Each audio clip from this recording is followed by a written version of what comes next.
Hindi cinema में अपने गानों से जान फूंकने वाले मशहूर सिंगर्स आशा भोसले और किशोर कुमार ने एक साथ न जाने कितने ही बेहतरीन गाने गाए। किशोर कुमार और आशा भोसले के साथ गाए गानों में एक मैं और एक तू, प्यार का दर्द है और सुनिए कहिए जैसे सदाबहार गाने शामिल हैं, जो सालों से लोगों को अपने जज्बात बयां करने में एक अहम रोल निभा रहे हैं। वहीं इतने सालों साथ काम करते हुए इन दोनों सिंगर्स के बीच भी एक अलग ही बॉन्ड बन चुका था। हाल ही में आशा भोसले, जिन्हें प्यार से उनके फैंस आशा ताई भी कहकर पुकारते हैं, अपने एक इंटरव्यू में उन्होंने किशोर कुमार के साथ बिताए अपने कुछ यादगार पलों को याद किया। तो आशा भोसले ने अपने इस इंटरव्यू में और क्या क्या खुलासे किए हैं, चलिए जानते हैं आज की इस रिपोर्ट में। हेलो एंड नमस्ते, आप देख रहे हैं रिपोर्टर जी का सिनेमा स्पेशल और मैं हूं आपके साथ लता। कुछ रोज पहले अमृता राव और उनके पति आरजे अनमोल को दिए एक इंटरव्यू में आशा जी ने खुलकर बताया था कि वो किशोर कुमार से कितना डरा करती थी। साथ ही उन्होंने ये भी बताया कि किशोर कुमार उन्हें अपनी छोटी बहन माना करते थे। अपने करियर की शुरुआत के वक्त को याद करते हुए आशा ताई कहती हैं, किशोरदा और मैं दोनों ही नए थे जब हमने फिल्म मुकद्दर के लिए गाना गाया था। आशा जी आगे कहती हैं कि किशोरदा बहुत ही अजीब इंसान थे। एक बार हम एक गाना गा रहे थे जो कि इस तरह था, 1 2 3 4 बागों में आई बहार, मराठी में 2 को दोन बोलते हैं तो मैंने वैसे ही गाया। आशा जी आगे कहती हैं कि मुझे इसी बात से डर लगा करता था क्योंकि वो हमेशा इस बात को लेकर मेरा मजाक बनाया करते थे। इसके बाद आशा ताई ने अपने इस इंटरव्यू में कहा, वो कोरस सिंगर के साथ मेरे खिलाफ गैंग बना लिया करते थे। आशा जी आगे बताती हैं कि इसके बाद जब मैंने उन्हें जवाब देना शुरू कर दिया तो वो मान गए कि हाँ तुम भी मेरी तरह पक्की हो, और इसके बाद हम दोनों अच्छे दोस्त बन गए।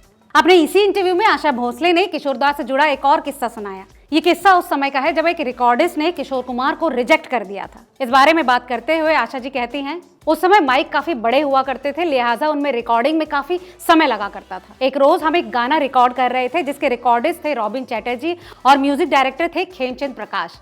म्यूजिक डायरेक्टर को हम लोग बेहद पसंद आए। आशा जी बताती हैं कि जैसे ही हमने गाना शुरू किया तो चैटर्जी ने कहा, ये काम नहीं करेगा, इनकी आवाज अच्छी नहीं है, किसी दूसरे आर्टिस्ट को बुलाओ। हमने ये सुना और हम वहां से निकल गए और इसके बाद हम महालक्ष्मी स्टेशन पहुंचे। बहुत देर हो चुकी थी और हमें भूख भी लग चुकी थी। आशा जी आगे कहते हैं, किशोरदा काफी दुखी थे लेकिन मैं पॉजिटिव थी। उस रोज मैंने किशोरदा से कहा कि वो एक रोज बहुत बड़े कलाकार बनेंगे और कुछ सालों बाद हमने फिर रिकॉर्ड किया। उस रोज जब हम वहां गए तो किशोरदा ने उसे देखा और कहा, आशा विलेन यहाँ है। मैंने परवाह नहीं की, लेकिन किशोरदा ने कहा कि मैं जाकर उससे बात जरूर करता हूँ। इस पर किशोरदा वहां गए और उन्होंने कहा कि अगर ये रिकॉर्डिस्ट होगा तो मैं गाना नहीं गाऊंगा। मैंने उन्हें समझाने की कोशिश की कि दादा हमें कभी भी किसी की नौकरी नहीं छीननी चाहिए। इस पर किशोरदा ने मुझे याद दिलाया कि उसने हमारे साथ क्या किया था।